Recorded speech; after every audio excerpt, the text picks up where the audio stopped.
Hello students, welcome to text book Bengali. তোমাদের সকলকে স্বাগত জানাই টেক্সট বুক বেঙ্গলিতে। আমি আরো একটা ভিডিও নিয়ে চলে এসেছি তোমাদের জন্য। কারণ দেখো, নতুন নতুন পরীক্ষার অনেকের এক্সপিরিয়েন্স হতে চলেছে। তো অবশ্যই পরীক্ষা দেওয়ার আগে তোমরা যেই পরীক্ষাটা দিতে যাচ্ছ, তারপরে সেই চাকরিটায় তোমার কি কি কাজ থাকবে বা পোস্টিং কোথায় কোথায় হতে পারে, এবং যেটা মেন, যে মাস গেলে তার স্যালারি কত হবে এবং তার প্রমোশনটাই বা কিভাবে হয়, একদম থাম্বনেলের মধ্যে লেখাই রয়েছে। সেই প্রত্যেকটা টপিক নিয়ে আজকে আমি আলোচনা করতে চলেছি। তো চলো, যারা যারা আজকে এই ভিডিওটা প্রথমবারের জন্য দেখছো, এই চ্যানেলে প্রথমবার, অবশ্যই চ্যানেলটাকে কিন্তু সাবস্ক্রাইব করে দেবে এবং অবশ্যই ভিডিওটা যদি ভালো লেগে থাকে শেয়ার করতে কিন্তু ভুলবে না। তো চলো শুরু করা যাক। প্রথমেই আজকে আমরা এই যে এসএসসি জিডি, যেটা হচ্ছে তোমার এসএসসি জিডি এতবার করে বলা হয়েছে, যেটা কিন্তু স্টাফ সিলেকশন কমিশন সেই জিডির পরীক্ষাটা নিয়ে থাকে, যেটা ফর্ম ফিল কিন্তু শুরু হয়ে গেছে। কবে থেকে ফর্ম ফিল শুরু হয়েছে? তোমার 1 ডিসেম্বর 2025 থেকে শুরু হয়েছে এবং চলবে কিন্তু 31 ডিসেম্বর 2025 অব্দি। এবং মোটামুটি এক্সাম, অর্থাৎ তোমাদেরকে এক্সাম পরীক্ষা কবে নাগাদ হতে পারে, এটার এক্সাম কিন্তু ফেব্রুয়ারি 2026 নাগাদ হবে। এই ছিল মোটামুটি কিছু নোটিফিকেশনের তথ্য দিলাম। এবার কথা হচ্ছে এটার সাথে কি তোমার জব প্রোফাইল থাকে, অর্থাৎ কোথায় কোথায় তোমার পোস্টিং হয়। বিশেষ করে যদি আমি কিছু কিছু আলাদা, অর্থাৎ এগুলোর কিন্তু কিছু কিছু ক্যাটাগরি রয়েছে, যে জিডি তুমি পাশ করলে কোথায় কোথায় চাকরি পাবে। সবার প্রথমেই যদি দেখি, সেটা হচ্ছে বিএসএফ, অর্থাৎ বর্ডার সিকিউরিটি ফোর্স। বর্ডার নামটা দেখেই বুঝতে পারছো, কোনো না কোনো বর্ডার এলাকাতে তো অবশ্যই। হ্যাঁ, সেটা হচ্ছে ভারতের সাথে, যেখানে পাকিস্তান, বাংলাদেশ বাংলাদেশ এবং আরেকটি হচ্ছে মায়ানমার। মায়ানমার, এই সমস্ত যেই বর্ডার দেশের সাথে ইন্ডিয়া, এই যে তিনটে দেশের সাথে যেখানে বর্ডার শেয়ার করছে, অর্থাৎ যেখানে একটু হাই অ্যালার্ট থাকে, অলওয়েজ একটু মানে সতর্কতা নিয়েই থাকতে হয় সেখানকার আর্মিদেরকে। এবং সেখানে দ্বন্দ্ব বা ঝামেলা একটু টুকটাক দেখতে, টুকটাক না, বেশ অনেকটাই। এবং সেই জওয়ানরা দিন রাত এক করে পাহারা দিচ্ছে বলেই হয়তো সেই বর্ডারে বা সেই সিকিউরিটির আমরা পাচ্ছি বলেই নিজেরা শান্তিতে রাতের ঘুমটুকু ঘুমাতে পারছি। তো এখানে ফার্স্টেই আমি বললাম যে বর্ডার সিকিউরিটি ফোর্স, অর্থাৎ পাকিস্তান, বাংলাদেশ, মায়ানমার বর্ডারের এলাকায় ভারতীয় সীমান্ত যে সমস্ত জায়গাগুলো রয়েছে, সেখানে কিন্তু এই বিএসএফ এর যেই পোস্ট, সেই বিএসএফ এর পোস্টে কিন্তু পোস্টিং থেকে থাকে। একদম শেষে গিয়ে কিন্তু আমি পার্টিকুলারলি স্যালারি নিয়ে আলোচনা করে দেবো। নেক্সট যদি দেখি, সেটা হচ্ছে সিআইএসএফ, দেখতে পাচ্ছ সিআইএসএফ, অর্থাৎ সেন্ট্রাল ইন্ডাস্ট্রিয়াল সিকিউরিটি ফোর্স। এটার ক্ষেত্রে যদি বলি যে ভারতের এর পোস্টিং কোথায় হয়, যদি বলি ভারতের গুরুত্বপূর্ণ স্থান রক্ষা করা, যে গুরুত্বপূর্ণ বা ভাস্কর্য, স্থাপত্য বা যা বলো, গুরুত্বপূর্ণ যে স্থানগুলো রয়েছে সেই স্থানগুলিকে রক্ষা করা, গুরুত্বপূর্ণ স্থানগুলিকে রক্ষা করা। বিশেষ করে এছাড়াও এদের পোস্ট যদি দেখি, সেটা হচ্ছে এয়ারপোর্ট, তারপরে নর্মাল যে সমস্ত পোর্ট বা বন্দর আমরা যেটাকে বলি, সেখানে মেট্রো স্টেশন গুলো, এই সমস্ত বিশেষ বিশেষ জায়গায়। অর্থাৎ এখান থেকে তুমি ধারণা নিতেই পারো এগুলো কিন্তু মোটামুটি শহরাঞ্চলেই এর পোস্টিং গুলো হয়ে থাকে। ভারতের গুরুত্বপূর্ণ স্থান, যেগুলোকে বললাম, স্থাপত্য হতে পারে, যেগুলো হিস্ট্রির সাথে জড়িত রয়েছে, বড় বড় কি বলবো,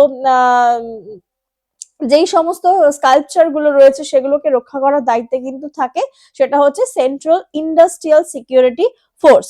নেক্সট চলে এসো সেন্ট্রাল রিজার্ভ পুলিশ ফোর্স। দেখো, এটার সাথে পুলিশ টার্মটা রয়েছে, মানে বুঝতেই পারছো যে এটা পুলিশিং এর সাথেই জড়িত। সেটা হচ্ছে কিভাবে, যখন রিজার্ভ, অর্থাৎ কোনো একটা জায়গায় দাঙ্গা বেঁধে গেল বা কোনো একটা জিনিস নিয়ে প্রচন্ড পরিমাণে ঝামেলা লেগে গেছে, হয়তো লোকাল পুলিশ বা পুলিশের যেই বাহিনী তারা সেটাকে সামলাতে পারছে না, তখন কিন্তু এই যেই সেন্ট্রাল রিজার্ভ পুলিশ ফোর্স, তাদেরকে কিন্তু সেখানে মোতায়েন করা হয়। এছাড়াও বলা হচ্ছে যে এরা কিন্তু অনেক সময় যারা ভিআইপি থাকে, সেই ভিআইপি দেরকে কিন্তু গার্ড থাকে, গার্ড হিসাবে থাকে।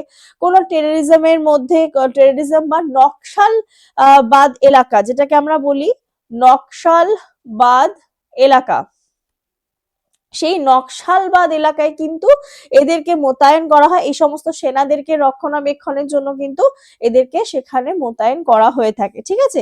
এবং ওই যে বললাম, পুলিশ যদি কোনো জায়গায় মনে হচ্ছে এতটাই ঝামেলা বেঁধে গেছে যে পুলিশ সেখানকার সিচুয়েশনটাকে কন্ট্রোলে আনতে পারছে না, তখন কিন্তু এই সিআরপিএফ দেরকে সেখানে মানে মোতায়েন করা। তোমরা অনেক সময় দেখবে যে হাতের মধ্যে এরকম একটা ওই রক্ষা করার মতো একটা জিনিস নিয়ে থাকে, সেখানে সিআরপিএফ বলে লেখা থাকে, লাঠি চার্জ করে অনেক সময়। তো এটা হচ্ছে, এই সমস্ত পোস্ট গুলোই কিন্তু আবারও বলছি সবই কিন্তু সেন্ট্রাল গভর্নমেন্ট, সবই কিন্তু কেন্দ্রীয় সরকারের আয়ত্তায় পড়ছে, ঠিক আছে। এইটাও কিন্তু একটু মাথায় রাখবে। নেক্সট যদি দেখি সশস্ত্র সীমা বল, এই সশস্ত্র সীমা বল এটা কিন্তু এটাও বর্ডার এলাকায় থাকে। এটা কোন বর্ডার এলাকায় থাকে? এটা বিশেষ করে নেপাল এবং ভুটান, নেপাল এবং ভুটানের যে বর্ডারটা রয়েছে, সেই নেপাল এবং ভুটানের বর্ডার এলাকায় থাকে। বিশেষ করে এটা একটু শান্তিপূর্ণ জায়গা বলতে পারি আমরা, মানে এখানে কিন্তু এই সমস্ত বর্ডারে খুব বেশি ঝামেলা ঝঞ্ঝাট দেখতে পাওয়া যায় না বিশেষ করে।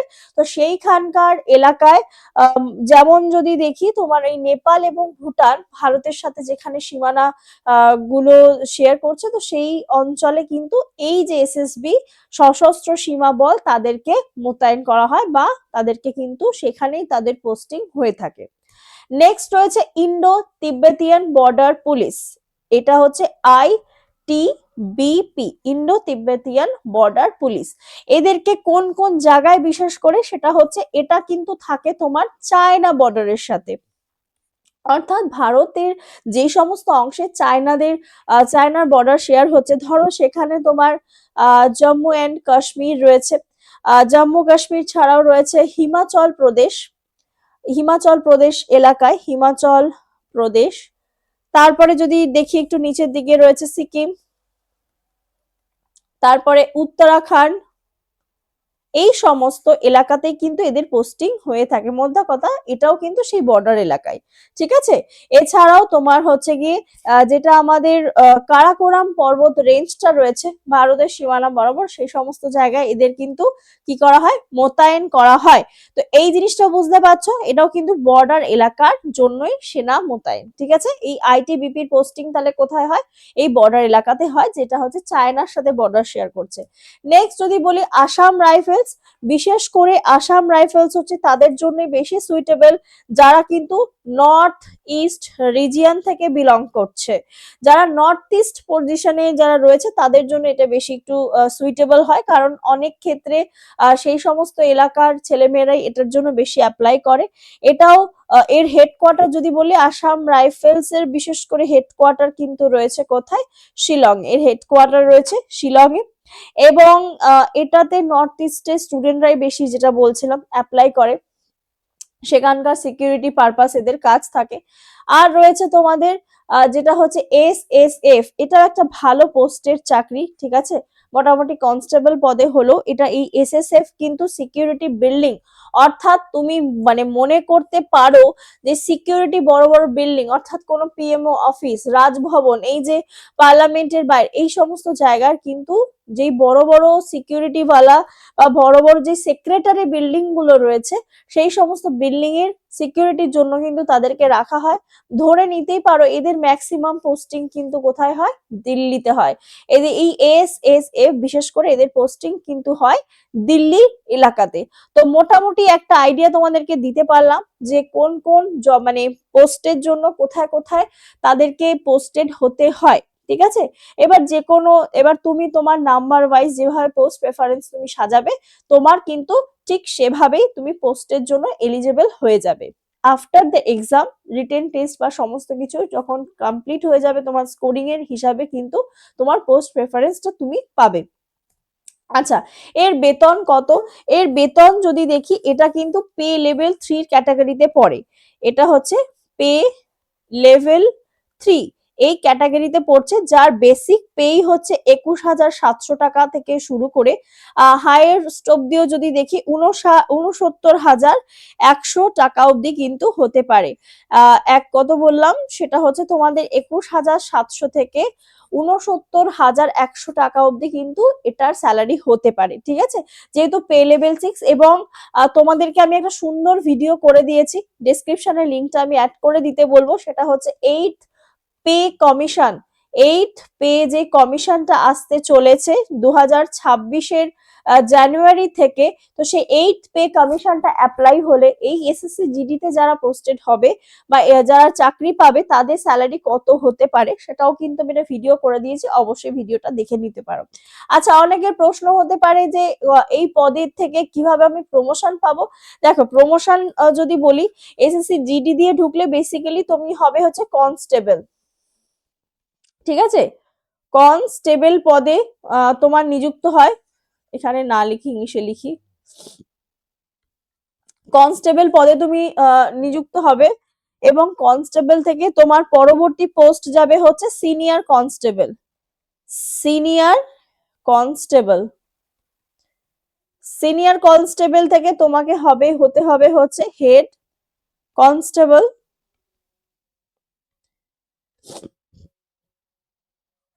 এবং সেই হেড কনস্টেবল থেকে কিন্তু তোমার পদ যাবে হচ্ছে assistant sub inspector, assistant sub inspector, এবং সেখান থেকে তোমার পোস্টিং হবে সাব ইন্সপেক্টর। তাহলে মোটামুটি তুমি কনস্টেবলে ঢুকছো, কনস্টেবল থেকে তুমি সিনিয়র কনস্টেবল, সিনিয়র কনস্টেবল থেকে হেড কনস্টেবল, তারপরে কিন্তু অ্যাসিস্ট্যান্ট তোমার সাব ইন্সপেক্টর, এবং তারপরে সাব ইন্সপেক্টর। একটু দীর্ঘকালীন সময়ের ব্যাপার হয়। আর অনেক ক্ষেত্রে দিল্লি পুলিশে জানো সিপিওর এক্সাম আছে, যে এসএসসি সিপিওর এক্সাম, সেই সিপিওর এক্সামের মাধ্যমেও কিন্তু ডাইরেক্ট সাব ইন্সপেক্টর পদেও নিযুক্ত হওয়া যায়। তো আশা করি তোমাদের কাছে একটা স্বচ্ছ ধারণা দিতে পারলাম, যে যারা ভাবছো জিডি দেবো, জিডি পরীক্ষা দেবো, কি চাকরি, মোটামুটি হয়তো বিএসএফ এ চাকরি, আর্মিতে চাকরি, এইভাবেই হয়তো শুনে আসছো। আশা করছি তোমাদের কাছে পুরো ভিডিওটা আমি পরিষ্কার করে দিতে পারলাম, মানে পুরো ভিডিওটার মাধ্যমে, যে তোমাদের কোথায় পোস্টিং হবে। আর একটা জিনিস তোমাদেরকে একটু শেয়ার করে রাখি, সেটা হচ্ছে যদি বলো প্রমোশনের দিক থেকে, প্রমোশন কোন পোস্টের জন্য বেশি হয়, প্রমোশনের ক্ষেত্রে যদি দেখি তাহলে কিন্তু তোমার হচ্ছে আইটিবিপি, ইন্ডো তিব্বতিয়ান বর্ডার যে পুলিশ যেটা বললাম আইটিবিপি, এবং এস এস যেটা হচ্ছে বি, এই সশস্ত্র সীমা বল, এই দুটো পোস্টে না প্রমোশনটা খুব তাড়াতাড়ি হয়। যদি বলো যে স্যালারি, স্যালারি বেশি হয় কোন পোস্টের ক্ষেত্রে, সেখানে কিন্তু হয় সিআরপিএফ এবং আইটিবিপি।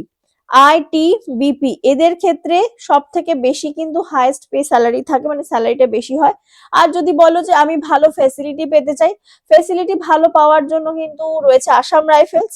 তো এইগুলো হচ্ছে আলাদা আলাদা কিন্তু পোস্ট প্রেফারেন্স ওয়াইজ তার স্যালারি এবং কিছু কিছু ফেসিলিটি পাওয়া যায়। কারণ দেখো, যাদের বর্ডার এলাকায় খুব একটা, মানে যারা মোটামুটি, আমি এইটুকুনি বলতে পারি, যারা নিজেরা খুব সাহসী এবং অদম্য জেদ শক্তি, মানে মানসিক জোর সমস্ত কিছু আছে, তারা একদম অনায়াসে বর্ডারের জন্য নিজেদেরকে, মানে আমি দেশের সেবা করতে চাই, দেশকে আমি ভালোবাসি, দেশের জন্য নিজেকে উজাড় করে দিই, এই ধরনের মানসিকতায় যারা তৈরি হয়েছে, সেই জেদটা আছে, তারা অবশ্যই কিন্তু যেগুলো বর্ডার এলাকাতে বললাম সেগুলোর জন্য অ্যাপ্লাই করতে পারো সেসব পোস্টে।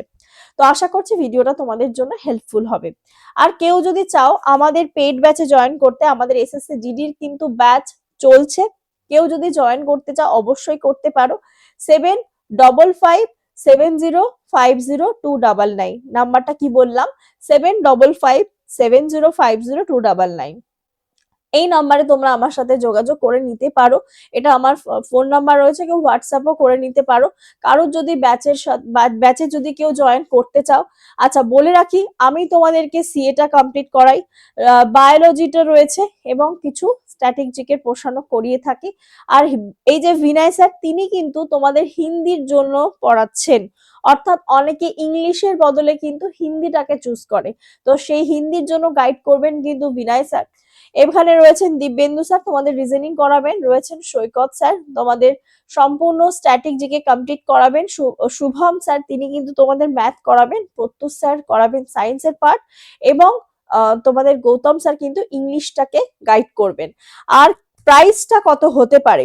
দেখো, আমাদের আলাদা করে ব্যাচটা হাইলাইট করে দেখানোর কারণ ছিল, কারণ অনেকে বুঝতে পারে না, তাই অ্যাকচুয়ালি আমাদের এই সুপার পাসটা হচ্ছে কিন্তু সুপার ডুপার হিট, কারণ এখানে তুমি এসএসসি জিডির ব্যাচ পাবে, তার পাশাপাশি কি কি পাচ্ছ, এসএসসি এমটিএস। দেখো, এমটিএস এর পরীক্ষাও কিন্তু জিডির আগেই হওয়ার কথা আছে। আর যারা যারা চাইছো আমি 2026-এর রেলের ক্যালেন্ডারটাকে একদম পাখির চোখ করে রেখেছো, আমাকে এই পরীক্ষাগুলো ভালো করে দিতেই হবে, তাদের জন্য বলে রাখি, RRB NTPC, RRB LP, group D, RPF, SI এবং কনস্টেবলের ব্যাচ এর মধ্যেই তুমি পাবে, এর সাথেই তুমি পাবে। আর এছাড়াও যারা ওয়েস্ট বেঙ্গলের জন্য পুলিশ এসআই এর জন্য পরীক্ষার পড়া পড়তে চাও, তাদের জন্য তো রয়েছেই ব্যাচ। এছাড়াও আমাদের স্টেটের ডব্লিউবিএসএসসি স্কুল সার্ভিস কমিশনের যে গ্রুপ সি এন্ড ডি এর ব্যাচ, সেটাতেও জয়েন করতে পারো, এবং ক্লার্কশিপ মিসলেনিয়াস এর ব্যাচও কিন্তু রয়েছে। ফোন নাম্বারটা বলে দিই, 7557050299। নোট করে নেবে ফোনটা, নাম্বারটা, এবং অবশ্যই কোড ইউজ করতে পারো NITI, চারটে ক্যাপিটালে। আর কি বলতে চাই সেটা হচ্ছে মক টেস্ট।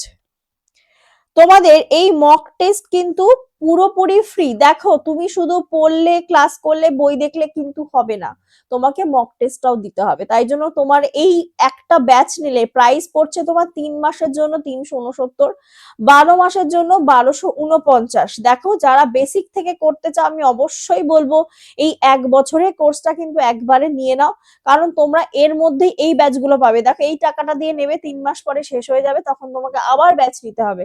তার থেকে আমি বলবো যারা রেলের জন্য টার্গেট করছো এবং চাইছো আমি বেসিক থেকেই ভালো করে পড়বো, তাদের জন্য আমি সাজেস্ট করব পুরোপুরি 1 বছরেরটা নিয়ে নাও, ভালো অফারে তোমরা পেয়ে যাবে, এবং আরো বাকি যে ফেসিলিটিস গুলো তোমরা যা পাচ্ছ সেটা তো বলেই দিলাম।